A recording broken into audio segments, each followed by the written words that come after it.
What's up, guys? Welcome to the Brick and Mortar podcast. We are a vape shop called B&M Vape, located in Glen Burnie, Maryland, as well as Rosedale, Maryland, serving the greater Anne Arundel County areas and the Baltimore County areas. We will be talking about a couple of topics on this podcast, such as vaping advocacy, the latest and greatest in the industry, as well as our shop, and pretty much anything else. If you want to come check us out on www.bnmvape.com, the letter B, the letter N, the letter M vape.com. Also on Instagram, at BNMVape. Check us out on Facebook, like us on Facebook, subscribe to our podcast to hear what we have to talk about in the future. Thank you guys for tuning in. What's up, guys? This is the Brick and Mortar podcast. My name is Brandon. This is Jake. Starting up a new channel here. We're pretty much going to be talking about the advocacy of vaping, new regulations, new products here at our store, and just any other updates that we can give you guys. I'll start off introducing myself. My name is Brandon, as I stated. I've been vaping for about 7 years now. So I mean, going into how I started. I started vaping because I wanted to get off of smoking cigarettes. My cigarette of choice was Marlboro Southern Cuts. That was an extremely hard adventure to get through, but it really just took me for one day when I woke up with just a shipwreck house on my chest. When I woke up, it was just really hard to breathe, really hard to function. I really just didn't even want to get out of bed. So I turned to vaping, and I struggled with it for a little bit. I'm not gonna lie. It was an uphill battle trying to find out what setup was good for me. And I tried the twist pens, the Kanger. I think it was the Kanger Ego Twist, the variable voltage. My oh my, have we come a long way from that. We still sell those, by the way. We still sell them. Those are still actually a pretty popular device, yeah, believe it or not. Yeah, they've been around for a very, very long time. Yeah, but now we have vapes that can talk to you and take voice commands. Anyways, don't buy those. They're pretty fucking whack. They're terrifying. So I mean, I essentially got onto the right track, of starting my vaping adventure, if you will.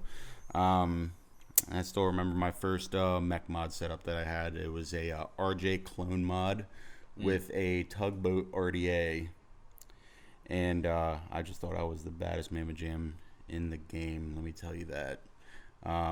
That was some Serial Killer by 9 South. Boy, oh boy, was that a good time. Everybody starts with a cereal flavor, or like early on they try cereal flavors. Yeah, I had setups before that. It's just like that one was just like, okay, I'm in it for sure. Yeah. Before that I was vaping like bourbon custards, cherry flavors. So you're saying that was really like your break-in from casual vaping, necessity vaping to more, it's now a hobby? Kinda. I mean, the route that I chose was hobbyist, but it also helped me as well. Mm-hmm. Like, I wasn't set in stone to be able to be like, okay, I can quit cigarettes now. Like, this was kind of like pushing me along because, first off, it was fun. The flavor was ridiculous. And, like I said, it was fun. There's no beating around the bush on that. It was just a lot of fun, and I met a lot of new people from it. I think that's what got me, too, honestly. Yeah, and I kind of bounced around between vape shops and vape shops. I've worked here for closing in on 3 years now. It's one of my favorite stores in the state of Maryland. I found it was a lot easier for me to continue my adventure to staying away from smoking cigarettes. Just by working in the environment, whether if it was part-time or full-time. Now it's full-time. Blessed with that. It's definitely been an adventure. I've met a lot of people. I've gone out of state because of vaping on, business. Numerous occasions, actually. You've been all over the place. Yeah, I mean, you went to this past year. Yeah, this past year went to Philadelphia for Sad Boy. Rep. Love you guys. Love Sad Boy. went to me and my boy Scooter drove down to Florida to Fast Eddie's for Purge. And that's all I use. The number of vape expos and cloud comps and shit like that too that you've been to. Yeah, I mean, then also I went to Connecticut for NVE. My God, that was probably one of the best expos I have ever been to in my entire life. That was just awesome. And I had never been that far north in my life, and wow, it was a good time. It's a lot different from Maryland. Yeah, like you leave your home state, and you're just like, who are these people? Like, what are they doing with their lives? And then you come back home, and you're just like, who are these people? Yeah, like what are they doing with felt their like lives? I time traveled. Yeah. It was nuts. Yeah, then you get nuts. used to it wherever you are. The only exception I found to that personally, I've been all over the place. The only exception was California. I did not like that place very much. Yeah. But to each their own. You know, a lot of people hate Maryland. I love this place. Oh yeah, dude. Come on. You're right. I totally forgot you even Old had Bay that, to be or honest. die, my guy. We do put Old Bay on everything. Absolutely. Even Yeah. my cereal. I'm just kidding. I don't do that. All right. So, my name is Jake. Jake Hoffman. I've been working here at B&M for how many months has it been? I got hired in late May, early June of 2019. So I basically started vaping as a result of a bad habit or two that I picked up early on in my teenage years. Basically, I was playing lacrosse, or trying to at least, and my friends and I thought it would be cool and fun if we put dip in our mouth guards at tryouts. There are plenty of funny stories from that whole adventure, but at the end of the day, it was the start of a pretty bad habit. I started looking for nicotine in other places a year or two after, and unfortunately, I got onto smoking Black and Milds, which, if you don't know, are just massive tobacco-filled, combustible tobacco giant cigarettes, basically. They call them cigars, but I don't have the numbers or the stats, but I guarantee you they're just as bad for you as cigarettes are.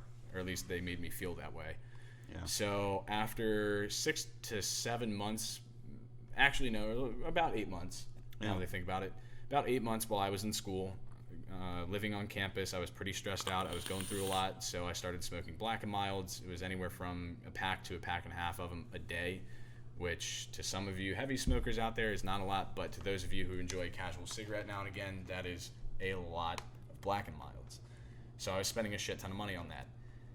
Eventually, I came home from school for a weekend, and my buddy Matt, who also happens to work here, had bought a vape, and I gave him a lot of shit for it because I was one to follow the stereotypes at the time that everybody that vapes, you know, the Subaru owner vibe that everybody associates vaping with, which for the most part I have found to be not true, but either way, I thought everybody that vaped was just doing it because they wanted to be different and they wanted to be cool, and to be honest, I thought a lot of people who vaped were just douchebags, but I guess I just had a bad experience because the ones that I met are nothing like the ones that I know now. So I gave him a lot of shit for vaping, and also because he didn't really have a nicotine fix at the time. He wanted to avoid cigarettes because he felt like he was gravitating towards them.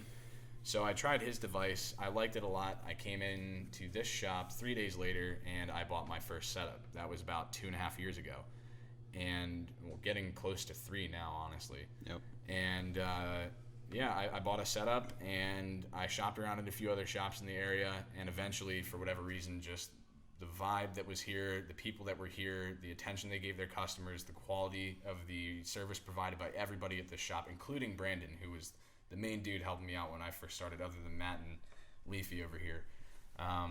But I bought a setup, and within probably about 2 months, I jumped from sub-ohm tank straight to rebuildable, and it's just been all rebuildable since then. Don't mind our employee of the month over here. He's happy to be here. But so I started vaping, and after I switched to rebuildables, I started learning more and more about vaping, and it became almost like a weird fix with me where I just really wanted to try something new or learn something new about vaping, and that's when I knew it was going to become a hobby. So one tank that I really like is called the Hive. My first big setup, like Brandon had with that tugboat RDA on the top. My first big setup was a Hammer of God V4 with a 40 millimeter Hive. And if that doesn't speak to the progress we've made in the industry, yeah, I don't know what will. But I felt like Brandon said, a bad motherfucker walking around with a big ass brick in my hand that people were just, what the fuck is that? What is that in your hand? What are you vaping? What is that? And I would show them and I would tell them about it, and people would actually, I felt like people were learning from what I was telling them. Sorry about that. Our audio actually cut out for a second there, so we had to take care of that real quick. What I was saying before, I was talking about my Hammer of God, the biggest mod that I've owned pretty much ever. As far as like significance goes, at least. So that mod, I felt like I was teaching people a lot because they were asking a lot about it when I got it. People just had never seen anything like that around here, which to me was really cool because I was looking for something super different after vaping on the same devices that my friends had for so long. I just wanted something new. So I started teaching people about it, and I felt like I was helping people because I felt like I was educating, and I felt like I was kind of influencing them towards vaping or towards getting into a mindset where they're more open towards vaping. And so I bounced around, a couple different jobs here and there. I was a pizza delivery driver for a little bit. Everybody at, the pizza place I worked at vaped, so it was cool having a small little community there of vapors. And then I worked at a smoke shop very briefly. Wasn't the right type of environment for me. And then pretty much after two and a half years, the owner and Leafy here actually asked me to talk outside, and they offered me a job. So I've been here since, and honestly, I absolutely love it. This job is fantastic. It's allowed me to kind of reach out to people and help them the way that I had been helped before. So kind of passing the torch, if you will. And I hope that everybody that I meet and help out here at the shop kind of passes that on to the next person. It would be really big for the industry for people to actually spread word about vaping and advocate for it just because they vape and not just because they work in a shop. So it's nice to know that with the regular customer base that we're so blessed to have here, we have some of the best regular customers out there. Absolutely. Super nice people. Many of them have become close personal friends of mine. Yep. Which is insane. Vaping's allowed me to meet so many people. I wouldn't know you if it weren't for vaping. Exactly. I probably wouldn't know you if it weren't for vaping, Tyler. I wouldn't know a bunch of people that I know now that I consider friends of mine. So it means a lot to me to still be here in this position. So I think that as far as like the journey as a whole goes, it kind of came full circle for both of us, where we went from not knowing anything to getting into it and not knowing what the hell we were doing. Yeah. And then getting a little more into it, and then really just diving into it. Like if you ever have like that one really good video game or really good book or really good movie or show where you're just kind of like, this is okay, and then all of a sudden you're trapped and you just can't not play it. Yep. Or can't not read it. Yep. And it's like we went into that stage and went so fast from not knowing shit to all of a sudden, like, I'm qualified basically to work in a shop with how much I've researched and come to understand. Yeah. And now we've come all the way back around to helping those people, being in the middle of it and helping those people go on that same journey. Even if it doesn't lead them to working in a shop, I wish everybody that was in this entire industry as a whole could understand and have the level of passion to like really dive into the whole vaping thing as it is now, because I feel like we'd see a lot more people vaping and a lot fewer people smoking cigarettes. For sure. For sure. It's just one of those smells, cigarettes, that, and Black and Milds especially, they don't come out of your clothes, they don't come out of your hair, your teeth look awful. Everything you own smells like it. I threw away my bed sheets that I had in my college dorm after 2 weeks of washing them daily because they still smelled like smoke. I slept on an empty mattress for a whole 2 weeks, I think it was 2 or 3 weeks, just because I, number one, didn't have money for new bed sheets, but number two, I just could not stand that smell. College life. Yeah. There's Febreze doesn't cut it. No, it blankets it. Yeah, it's, if you've ever gotten in a car that someone's smoking cigarettes in, and it's really musty, and then they spray Febreze, and you're just like, now it's fruity and musty. This is the worst. But yeah, that was just us coming to you guys, trying to be real with you, level with you, get you guys to understand who we are, what we're about, why we're here, and what we are trying to do.